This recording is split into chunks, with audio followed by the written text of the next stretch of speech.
Hello viewers, welcome to Ooty Cooking Channel. இன்னைக்கு ஒரு cup ரவையும் கொஞ்சம் கோதுமை வச்சு ஒரு சூப்பரான ஸ்வீட் ரெசிபி தான் செய்ய போறோம். இந்த ஸ்வீட் ரெசிபி செய்யிறதுக்கு நமக்கு குறைவான பொருட்கள் இருந்தா போதும். அதே மாதிரி செய்யற டைமும் ரொம்பவே குறைவுதான். மகாராஷ்டிரால ரொம்பவே ஃபேமஸான ரெசிபி தான் இது.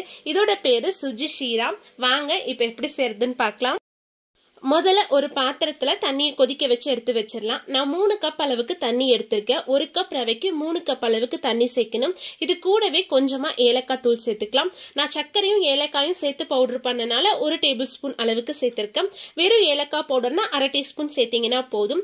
இது கூடவே ஒரு சிட்டிகை அளவுக்கு உப்பு சேர்த்துட்டு இது எல்லாத்தையுமே நல்லா கலந்து விட்டுருங்க. தண்ணி இந்த அளவுக்கு நல்லா கொதிச்சு வந்ததுக்கு அப்புறமா அடுப்பு ஆஃப் பண்ணிட்டு மூடி வச்சு இதை எடுத்து வச்சிடலாம்.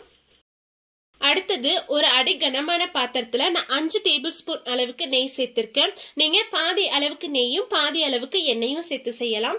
நெய் நல்லா சூடானதும் இதுல கொஞ்சமா முந்திரி பருப்பு சேர்த்திருக்கேன். முந்திரி பருப்பு நல்லா பொன்னிறம் ஆகிற வரைக்கும் நெய்ல வதக்கி விட்டுருங்க. உங்ககிட்ட வேற ஏதாச்சும் நட்ஸ் இருந்தாலும் நீங்க சேர்த்துக்கலாம். பாதாம், பிஸ்தா, வால்நட் இந்த மாதிரி உங்களுக்கு எந்த நட்ஸ் பிடிக்குதோ அது சேர்த்துக்கோங்க. முந்திரி பருப்பு நல்லா வதங்கி வந்ததும் இதுல ரவை சேர்த்துக்கலாம். நான் 1 கப் அளவுக்கு ரவை எடுத்திருக்கேன். இது சரியா 200 கிராம் அளவு இருந்துச்சு. அடுப்பை மிதமான சூட்டில் வச்சு ரவையை நெய்யோட நல்லா வதக்கி விடுங்க. ரவை நெய்யில் நல்லா வறுபட்டு ஒரு நல்ல ஃப்ளேவர் வரும். அதுக்கப்புறமா இதில் 4 டேபிள் ஸ்பூன் அளவுக்கு கோதுமை மாவு சேர்த்துருக்கேன். கோதுமை மாவு சேர்த்துட்டு நல்லா வதக்கி விட்டுருங்க. ரவையும் கோதுமை மாவும் நெய்யில் நல்லா வறுபட்டு நிறம் மாறி வர வரைக்கும் நம்ம வதக்கி எடுக்கணும். நாம இந்த ஸ்வீட் ரெசிபிக்கு எந்த ஒரு ஆர்டிஃபிஷியலான ஃபுட் கலர்ஸும் நம்ம சேர்க்க போறது இல்லை. நம்ம எந்த அளவுக்கு ரவையை நல்லா வதக்கி எடுக்கிறோமோ அந்த அளவுக்கு இந்த ரெசிபியும் நல்ல பிரைட்டான கலரில் இருக்கும். ரவையும் கோதுமை மாவும் இந்த அளவுக்கு நல்ல கோல்டன் ப்ரௌன் கலர்ல வறுபட்டு வந்ததும் இதுல நம்ம கொதிக்க வச்சு எடுத்து வச்சிருந்த தண்ணியை சேர்த்துக்கலாம். ஒருவேளை நம்ம சூடு பண்ண தண்ணி ஆறிடுச்சுன்னா இன்னொரு தடவை நல்லா கொதிக்க வச்சுட்டு அதுக்கப்புறமா சேர்த்துக்கோங்க. கண்டிப்பா சூடான தண்ணி தான் சேர்த்துக்கணும்.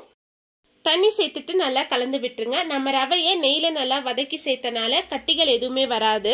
நாம சேர்த்த தண்ணி எல்லாத்தையுமே ஒரு 2-3 நிமிஷத்துலயே ரவை வந்து நல்லா அப்சர்வ் பண்ணிடும். அது வரைக்கும் நம்ம அடுப்பை மிதமான சூட்ல வச்சு கையெடுக்காம கலந்து விட்டுட்டே இருக்கணும். சரியா 1.5 நிமிஷத்துலயே தண்ணி எல்லாத்தையுமே ரவை அப்சர்வ் பண்ணிடுச்சு. இன்னும் 1 நிமிஷம் நம்ம கையெடுக்காம கலந்து விட்டுட்டே இருந்தோம்னா ரவை நல்லா சாஃப்டா குக் ஆகி வந்துடும். ரவை நல்லா குக் ஆகி இந்த அளவுக்கு பாத்திரத்துல ஒட்டாம வரும்போது நாம இதுல சர்க்கரை சேர்த்துக்கலாம். 1 கப் அளவுக்கு ரவைக்கு 1 கப் அளவுக்கு சர்க்கரை சேர்த்தோம்னா சரியா இருக்கும். நாம எந்த கப்ல ரவை எடுத்தோமோ அதே கப்ல 1 கப் அளவுக்கு நான் சர்க்கரை சேர்த்திருக்கேன். இது சரியா 200 கிராம் அளவு இருந்துச்சு. சர்க்கரை சேர்த்துட்டு நல்லா கலந்து விட்டுருங்க. நம்ம சர்க்கரை சேர்த்தோன்னே ரவை கொஞ்சம் இலகி வரும். ஆனால் நம்ம கையெடுக்காம கலந்து விட்டுட்டே இருக்கணும். சர்க்கரை சேர்த்துட்டு ஒரு 2 நிமிஷம் நல்லா கலந்து விட்டு எடுத்தோம்னா இந்த மாதிரி நல்ல அல்வா பதத்துக்கு வரும். இப்போ இதில் 1 டேபிள் ஸ்பூன் அளவுக்கு நெய் சேர்த்துக்கலாம்.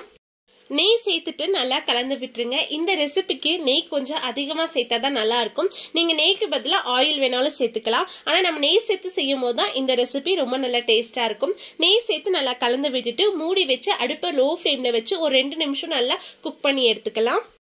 சரியா 2 நிமிஷத்துக்கு அப்புறம் ஓப்பன் பண்ணியிருக்கேன். நம்ம சேர்த்த நெய் எல்லாமே சுற்றி வர நல்லா மிதந்திருக்கும். இதை நல்லா கலந்து விட்டீங்கன்னா அல்வா மாதிரி பாத்திரத்தில் ஒட்டாமல் நல்லா சுருண்டு வரும்.